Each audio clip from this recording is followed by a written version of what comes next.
Hey there, pre-med. In this video, we're going to talk about why and how molecules take the shape that they do and how they hybridize their electronic orbitals to give different hybridization states depending on the type of atom we're using and the type of geometry we're seeing. This involves VSEPR theory, or valence shell electron pair repulsion theory, and hybridization states of different atoms and elements in a molecule.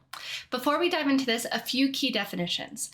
The first is that all elements have electron shells around their nucleus, and electrons are negatively charged. So a foundational concept behind how molecules form and create specific geometries is that electron shells are negatively charged, and negatives repel each other. That electrostatic repulsion is what drives these geometries and these shapes to form in different molecules. So basically, elements in a molecule want to stay as far away from each other as they can, and they also want to stay away from any free electron pairs around that central atom.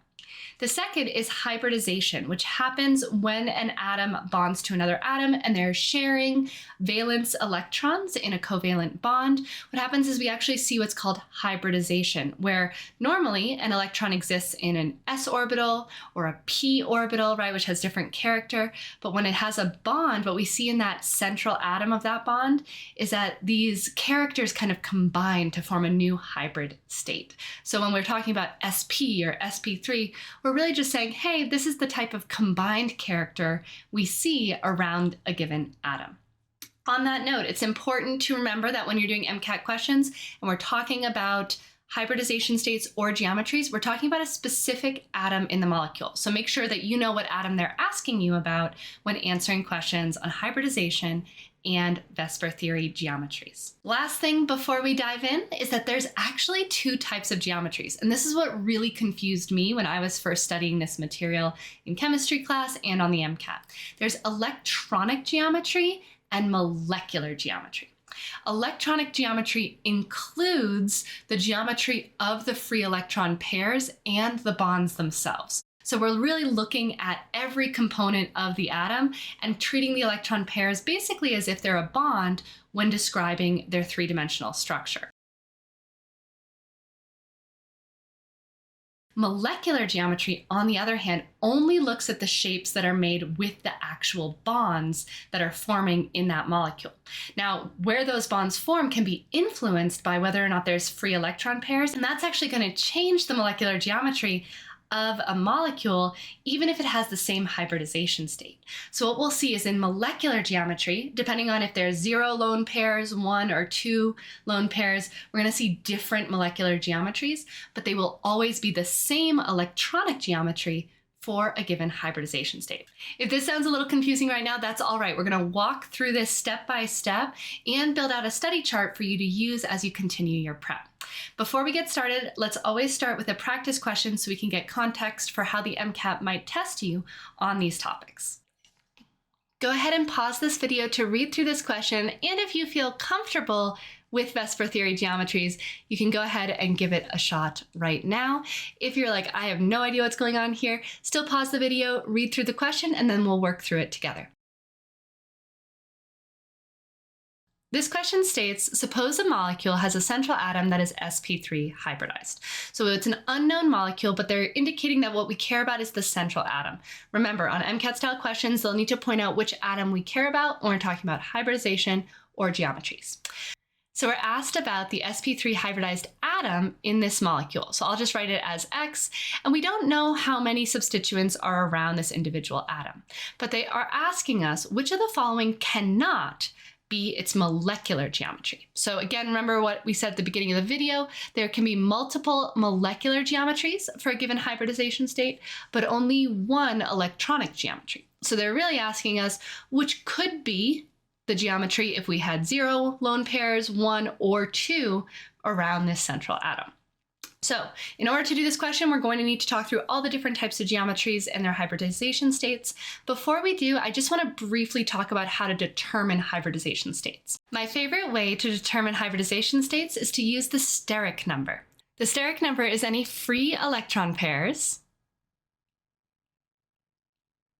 So one electron pair would count as 1, plus the sigma bonds around an atom. So let's take a look at an example here. Let's look at methane. So we have carbon, hydrogen, hydrogen, hydrogen, hydrogen, right? Methane is a carbon with 4 hydrogen bonds. How many sigma bonds are around this central carbon atom? If you said 4, you're absolutely correct. Single covalent bonds are sigma bonds. And so we can count and see 1, 2, 3, 4. So that puts us with 4 sigma bonds. Now there are no free electron pairs around this carbon atom, so that would be 0. So our steric number here is 4. How do we use this for hybridization states? Well, when we're doing hybridization states, we have the options of s orbitals, p orbitals, d orbitals, and f. These are the 4 types of orbitals that electrons can essentially live in. And they're really just describing the different shapes of the orbitals as they go around, again, orbit the nucleus. So an s orbital has a spherical shape, a p orbital has this dumbbell shape, a d orbital has a clover shape, and an f orbital has this funky 3-dimensional tetrahedral shape. So that's all these letters mean, is just, hey, this is the shape of the orbital where this electron lives. Now, in hybridization worlds, we can only half-fill orbitals. And so we need to know, how could we fully fill orbitals? Well, the maximum electrons that can fit in an s orbital is 2. So the maximum hybridization state is 1. In a p orbital, the maximum electrons that fit in p orbitals are 6. 6 electrons can fit into a p orbital to fill those orbitals. So half full is going to be 3. D orbitals, the max we can fit is 10. So half full is going to be 5. And finally, f orbitals, the maximum that we can fit in an f orbital around an atom is 14 electrons in the different f orbitals. So the half point would be 7. So in hybridization, remember, we're combining orbitals, so we can only go up to half full. So the maximum that we could have for a hybridization state for any s orbital is 1. So why do we care? Because we need to get up to 4. We have 4 electrons that are existing around this carbon. And so I just told you the maximum we can put in S is 1. So we have 1, we have 3 more to go to fill the steric number. So we can go P3. 1 plus 3 equals 4. So the superscripts of your hybridization state need to equal your steric number. I'll say that one more time. The superscripts of your hybridization states need to equal your steric number, and your steric number is the free electron pairs plus the sigma bonds around an atom. Notice we do not care about pi bonds when we're talking hybridization states or steric numbers. We're really focused on the sigma bonds and the free electron pairs. So this is a wonderful shortcut to very quickly identify what the hybridization state of a given atom is. It's one I like to use frequently as I'm going through MCAT style questions. So we'll see this again as we build out our chart. I'll be referencing this of how we know which hybridization state is which and which one matches to which geometry. So let's go ahead and build our chart together. In our study chart, we're going to put the hybridization states on the left-hand column here. So we're going to start with SP, which basically says that around that atom, we have half S character and half P character in each bond. So if we were to look at an sp hybridized atom, we would see that it's got 50% S character and 50% P character. They're nice and balanced.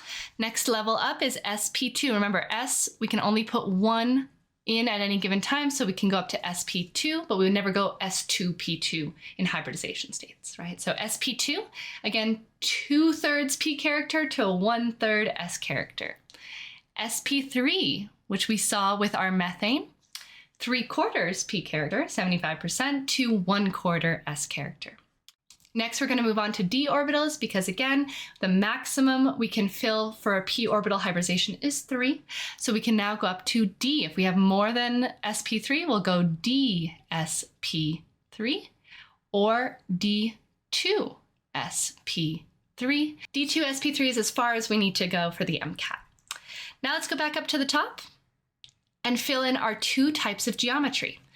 Our left-hand column is going to be our electronic geometry, and our right-hand side is going to be our molecular geometries, depending on the number of lone pairs. Let's get started with sp. A classic example of sp is carbon dioxide, where you can see there's 4 bonds around the carbon atom, but only 2 of them are sigma bonds, right? So remember, pi bonds don't count. for our hybridization. So we just have 2 sigma bonds and 0 lone pairs. So that gives us sp hybridization. So this structure, this nice flat structure of atoms, is known as linear structure. And linear structure has 180 degrees between the bonds, which is our optimal ideal bond angle for a linear structure. For sp, the molecular geometry is just the same. It's still linear regardless if we have lone pairs or not. So we can see here, of course, if we use CO2 for molecular geometry, we would have a linear structure. But we would also have a linear structure even if there were lone pairs, like in cyanide. So if we look at cyanide, we can see that the carbon has a lone pair and 1 sigma bond. That still makes it sp, but now we have a lone pair as well. However, we're still getting that linear structure. So linear, if we have 0 lone pairs, I'm going to use LP for lone pair, or 1 lone pair. We only ever get 1 lone pair in an sp hybridization at most, right? Because we can only add up to 2, and if we had 2 lone pairs and no bonds, we wouldn't have a structure. Our sp, pretty straightforward. Now let's get into sp2.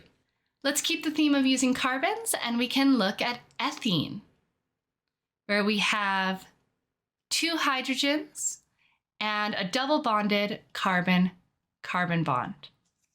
All right, so looking at our number of sigma bonds, we have 3 sigma bonds, sp2, and 0 lone pairs.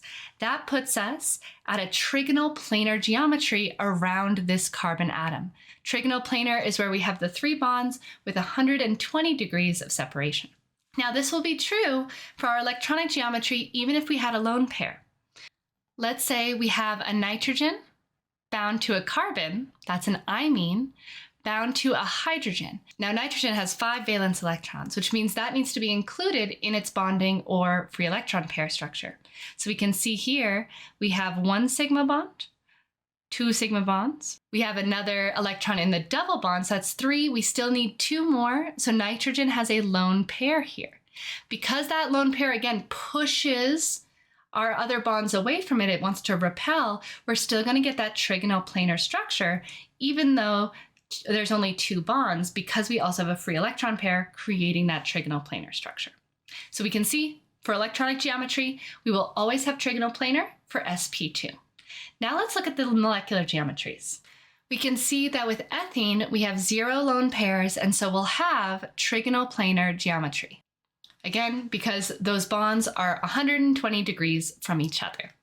However, let's look at our imine again.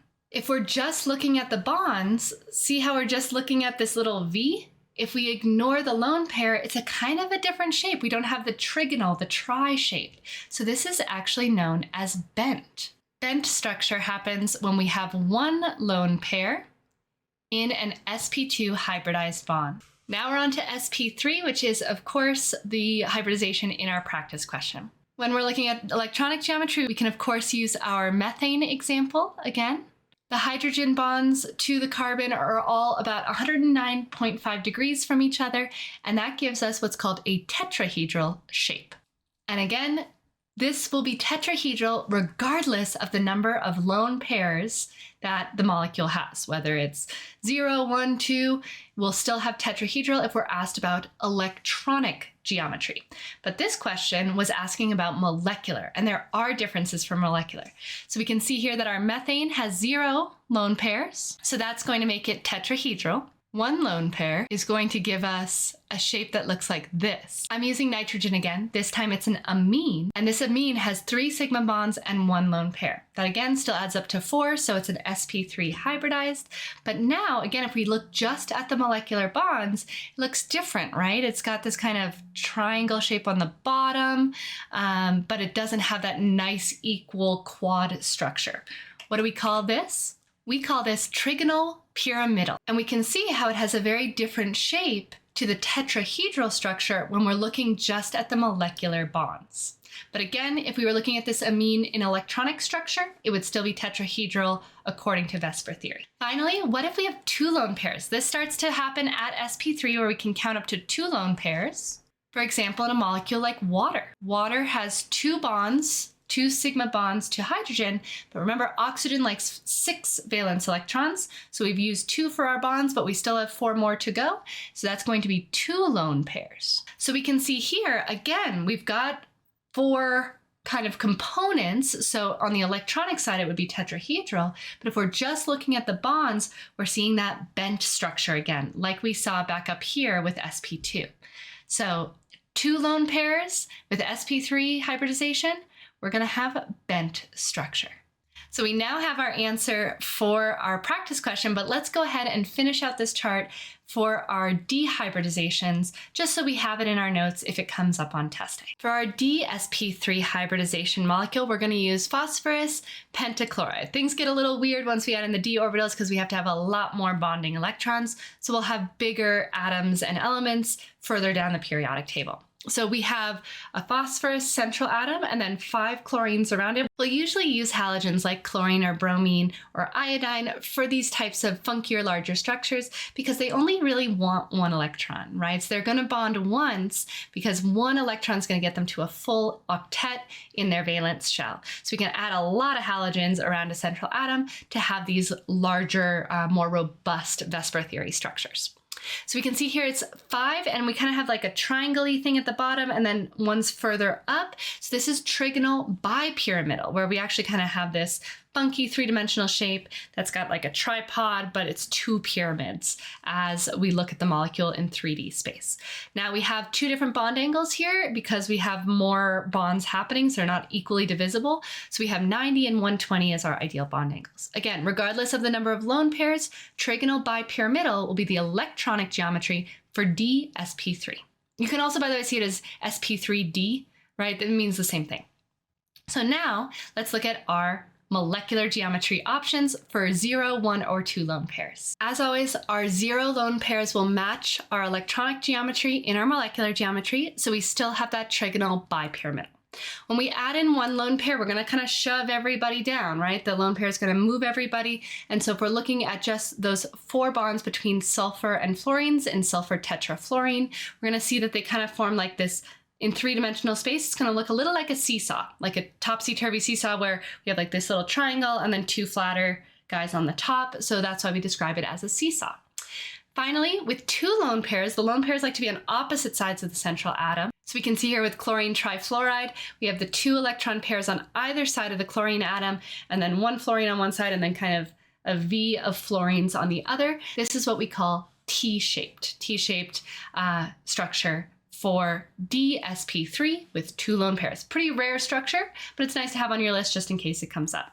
Our final geometry type is D2sp3, which is actually more common than dsp3. We really see D2sp3 more often in our biological molecules. It's a more stable common structure. And we can see that here because we have sulfur hexafluoride, and we can see that it's nice and even, like we kind of divide that 3D 360 degrees nice and evenly by 6, and so we get 90-degree angles between all of the bonds. So this is called octahedral structure. I've always found that funny because it's like 6 bonds, but octa meaning 8, so it's called octahedral structure. This is what we'll use with a D2sp3 with 0 lone pairs or electronic structure. And to finish out our chart, again with 0 lone pairs, we'll still have that octahedral structure. But with 1 lone pair and D2sp3, we'll see that we'll again shove the rest of the bonds up a little bit, and that structure is called a square pyramidal. With 2 lone pairs, like with xenon tetrafluoride here, we can see again those electron pairs are on opposite sides of the central atom, which drives our fluorines equally, but more towards the center. And that gives us what's called a square planar structure, because in 3-dimensional space, we see that the electron pairs are kind of like here's our xenon, and here's our electron pairs on either side. And then our fluorines are kind of in this square planar space that's aligned with the plane of the xenon atom. So it's kind of like fluorine, fluorine, fluorine, fluorine, like on a plate, and then the 2 electron pairs above and below. So if we're only looking at the molecular bonds, it looks kind of like a square. Great work filling out that study chart. I know it was a lot, but my hope is that you saw the patterns that emerged by going through step by step and seeing how the hybridization states lended itself to the different molecular structures. Before we go back and answer that MCAT style question to ensure we have this concept locked down, I'm Amanda Brem, and I've been coaching pre-med students on their MCAT journey since 2019. If you enjoyed this video and want more interactive lessons on topics like these, alongside test-taking strategy and stress management tips, please check out the link in the caption below, which will take you to my next available MCAT course. Now let's go answer that practice question. Okay, we now know that we're looking at a central atom that is sp3 hybridized, and we're looking for what cannot be its molecular geometry. So we know, first off, that sp3 hybridization, whether we're looking at electronic or molecular, could be tetrahedral. Really, that's our base structure for an sp3 hybridized atom. So we want to eliminate that right away because it's definitely possible. Next, we have trigonal pyramidal, which we remember we can have if we have one lone pair, like in our amine, we'll end up with a trigonal pyramidal shape. So we can eliminate that one because that's definitely possible if we have one lone pair in an sp3 hybridized atom. Trigonal bipyramidal, ooh, tempting, right? Because it's definitely a structure, but that one is referencing our d sp3 hybridization state. We're not going to see bipyramidal until we see a d orbital in our hybridization. So this one looks like our answer here, but let's just confirm. Absolutely, bent structure is definitely possible with sp3 if we have two lone pairs, just like our water molecule, right? Our oxygen has two lone pairs and two hydrogens. If we're just looking at the hydrogens, that has a nice bent structure. So A, B, and D are all possible for molecular geometry. C is our odd man out and is only true if we have d sp3 hybridized atoms. Great work in this video. I hope you also saw how we practiced with naming our atoms and our molecules. It's really good practice to not only draw out certain molecules in their proper geometries, but to also remember their molecular formula and their names. So things like xenon tetrafluoride and sulfur pentafluoride are not stressful for you to look at because you're comfortable with the naming conventions and the molecular formulas alongside their geometries and hybridization. So all of that should end up on a single study guide as you're preparing for your MCAT exam. I hope you found this video helpful. As always, remember to subscribe to this channel if you'd like more videos on these topics, and please feel free to ask any questions you have in the comments below. I'll see you in the next video, and as always, happy studying.